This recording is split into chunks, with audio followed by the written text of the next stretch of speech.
এত টাকা ঝেড়েছে আর পশ্চিমবাংলাকে কাঙাল করে দিয়েছে। চোর শুনতে হবে, এটা তো ঠিকই ছিল, পুরো পার্টিটাই চোর, আর ওনার নেতৃত্বেই চোরেরা বেড়েছে। তো কেউ যদি চোর স্লোগান দেয় তাহলে অসুবিধা, জয় শ্রীরাম বললে উনি জেলে ভরে দিতেন। আর চোর শুনতে কিরম লাগছে? বন্দে মাতরম, বন্দে মাতরম, বন্দে মাতরম, বন্দে মাতরম। ভারত মাতা কি জয়, ভারত মাতা কি জয়, ভারত মাতা কি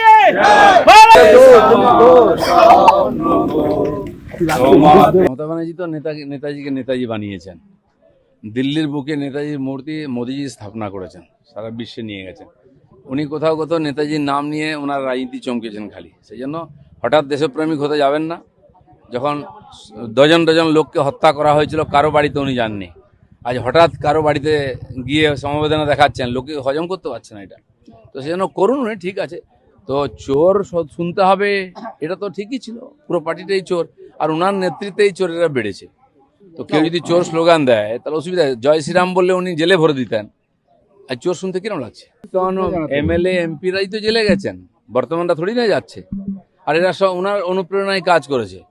কেউ যদি বলে থাকে শুনে নিন, একটু সহ্য করার ক্ষমতা বাড়ান। অনেকদিন সহ্য করলেন না কিছু, মানুষের মুখকে বন্ধ করবে। হাজার হাজার কোটি টাকা লুটে 30,000 কোটি টাকা জল জীবন মিশনে চলে গেল, কারো বাড়িতে জল পৌঁছলো না। তো চোর কে? উনি তো মুখিয়া ছিলেন না। যে ইয়ে ছিল 100 দিনের কাজের টাকা লোক পেত না, লুট হতো, আবাস যোজনার টাকা পেত না, কেন্দ্র সরকার বন্ধ করে দিয়েছিল। সে টাকাগুলো কোথায় গেছে? কে লুট করেছে? উনি তো মুখ্যমন্ত্রী ছিলেন, কোনোদিন কাউকে ধরেছেন? কোনো প্রধান ধরা পড়লে পার্টি তাকে শোকজ করতো, তার বিরুদ্ধে আইনি ব্যবস্থা কোনো হয়নি। কে শিখিয়েছে? তো চোরেদের রানী উনি, এটা তো সবাই জানে, আমি বলিনি, এটা কুণাল ঘোষ বলেছে।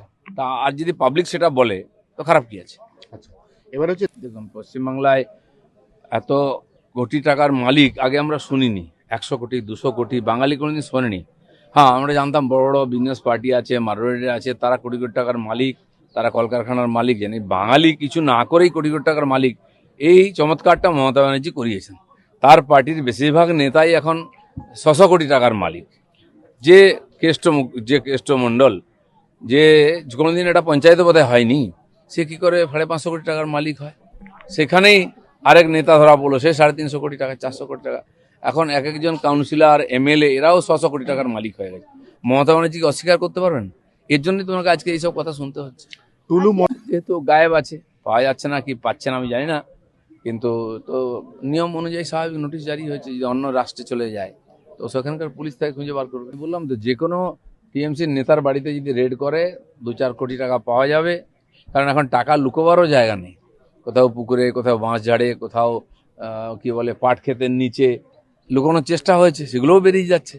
এত টাকা ঝেড়েছে আর পশ্চিমবাংলাকে কাঙাল করে দিয়েছে। এরা তো এই নেতারাই করেছে। নির্মল ঘোষ হাঁটতেই পারেন না, কোথায় আর যাবেন? আছেন কোথাও আশেপাশে, ওই এলাকাকে ত্রাস করে রেখেছিলেন উনি। আমি যখনই ওখানে যেতাম, আমাদের পার্টির লোককে কোনো প্রোগ্রাম করে দেওয়া হতো না। ওনার ছেলে জামাই এরা মিলে খুব অত্যাচার করতো লোকের উপর, সাধারণ মানুষের উপরে।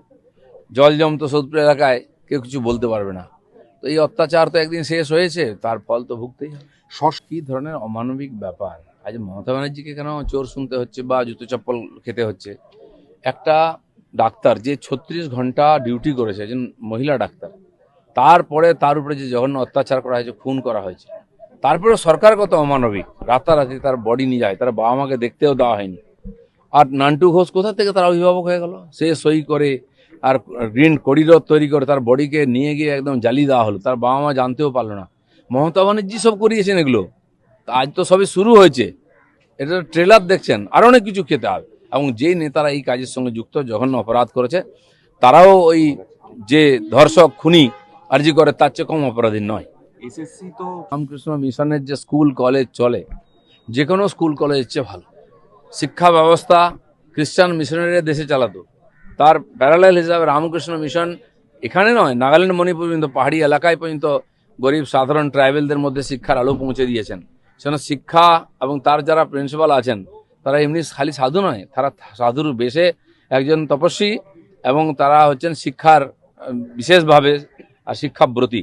সেই সব লোককে নিয়ে আসা উচিত, যারা কোনো দলে নয়, যারা কোনো দুর্নীতিতে নন, সবাইকে সমান দেখেন, তপস্বী। সেই সব লোক যখন সামনে আসবে, ভারতের উদ্ধার হবে।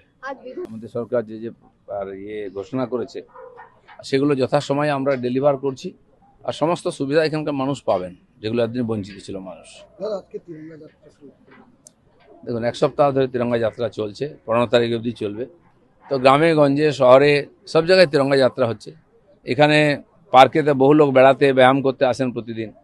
সারা বছর আমরা বহু অনুষ্ঠান, বিজয়া, দীপাবলি, ঈদ সবই হয় এখানে, এবং অন্যান্য সামাজিক ধার্মিক বিভিন্ন অনুষ্ঠান হয়। তো আজকে আমরা এখানেও সবাইকে নিয়ে তিরঙ্গা যাত্রা করলাম। সারা ভারতবর্ষের সঙ্গে পশ্চিমবাংলায়ও স্বাধীনতা দিবসকে নিয়ে খুব উন্মাদনা শুরু হয়ে গেছে। এই সমস্ত বিল আসবে, পাস করা হবে। ডিলিমিটেশন যতক্ষণ না পুরো হচ্ছে, পশ্চিমবাংলায় আমরা পঞ্চায়েতকে ছোট করছি, বিডিও যে আছে ব্লক তাকে ছোট করা হচ্ছে, আর যাতে প্রশাসনিক সুবিধা হয়। আমি সাজেশন দিয়েছি মাননীয় চিফ সেক্রেটারি, চিফ মিনিস্টারকে যে জেলাকেও ছোট করুন। অলরেডি 5টা জেলা আমরা বাড়াচ্ছি, আরও বড় বড় জেলা আছে সেগুলো ছোট করার দরকার আছে। ঠিক সেরকমই কর্পোরেশন মিউনিসিপ্যালিটিতে ওয়ার্ডও বাড়ানো হচ্ছে যাতে প্রশাসনিক সুবিধা হয়। বন্দে মাতরম, বন্দে মাতরম, বন্দে মাতরম, বন্দে মাতরম। ভারত মাতা কি জয়, ভারত মাতা কি জয়, ভারত মাতা কি জয়।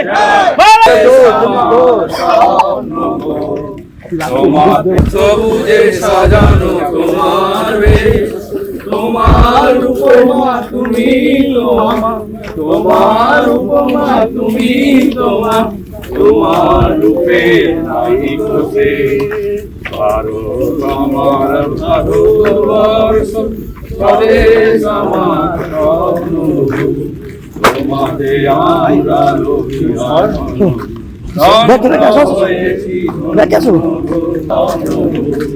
তোমাতে আমরা লোভিয়া ধন্য হয়েছি, ধন্য হয়েছি, ধন্য হয়েছি। ভারত মাতা কি জয়, বন্দে মাতরম, বন্দে মাতরম, বন্দে মাতরম। ভারত মাতা কি জয়, জয় জয় শ্রী রাম। চলো।